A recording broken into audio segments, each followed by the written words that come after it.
Hello दोस्तों। तो स्वागत है फिर से मेरे एक नए टॉपिक पर, एक नए वीडियो पर। तो आज हम लोग बात करते हैं द ग्रेट निकोबार प्रोजेक्ट के ऊपर, जो कि अंडमान का पार्ट है, अंडमान एंड निकोबार आइलैंड्स में, और उसके साउदर्न मोस्ट बिल्कुल उसके नीचे में पड़ता है। तो इसमें जो खास बातें हैं, चलिए आज जानते हैं कि ये प्रोजेक्ट जो कि नीति आयोग के द्वारा कंसीव कर लिया गया है, तो इसमें क्या खास बातें हैं, और नेशनल ग्रीन ट्रिब्यूनल के द्वारा भी इसको हरी झंडी मिल गई है।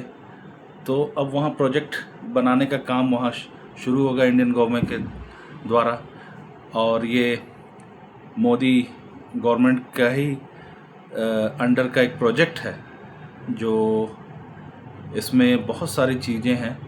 तो आइए जानते हैं कि ये प्रोजेक्ट क्यों इतना इम्पोर्टेंट है, और जियोपॉलिटिकली दृष्टि से अगर देखा जाए तो ये प्रोजेक्ट बहुत ही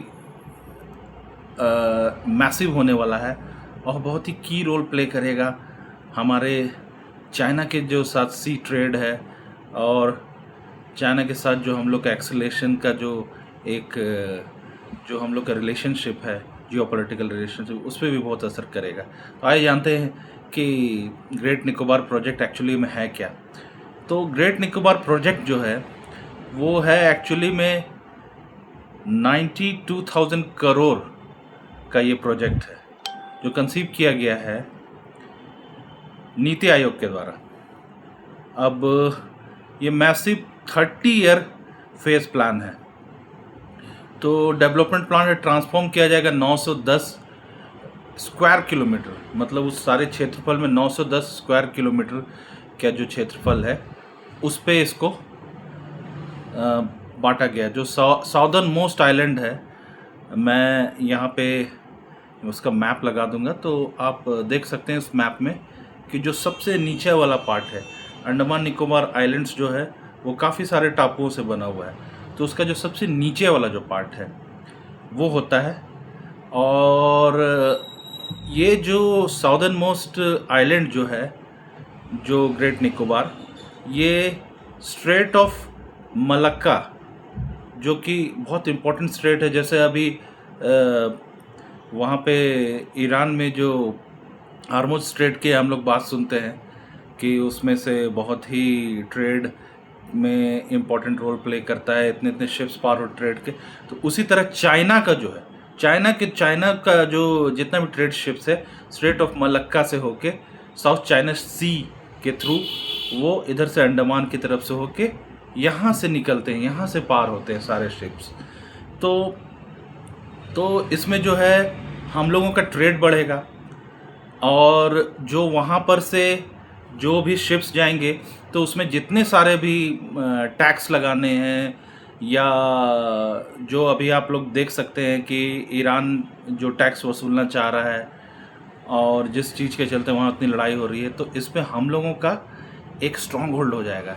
ऐसे अभी वहाँ पे हम लोग के एक आईएनएस जो है इंडियन नेवी की, वहाँ हमेशा डिप्लॉय रहती है। एक स्टेशन है हमारे उस जगह पे जहाँ प्रोजेक्ट बनने वाला है, तो वहाँ पे निकोबार, ग्रेट निकोबार प्रोजेक्ट जहाँ पर होने वाला, वहाँ पर पहले से ही इंडियन गवर्नमेंट ने अपना बैठा कर रखा है।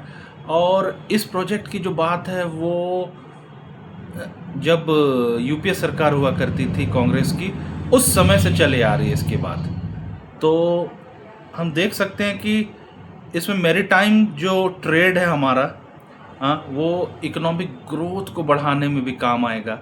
हाँ, इससे हमारी इकोनॉमी को अच्छा फ़ायदा होगा, और सिक्योरिटी के लिहाज से भी ये जो पास है उस पर हमारा अधिकार होगा।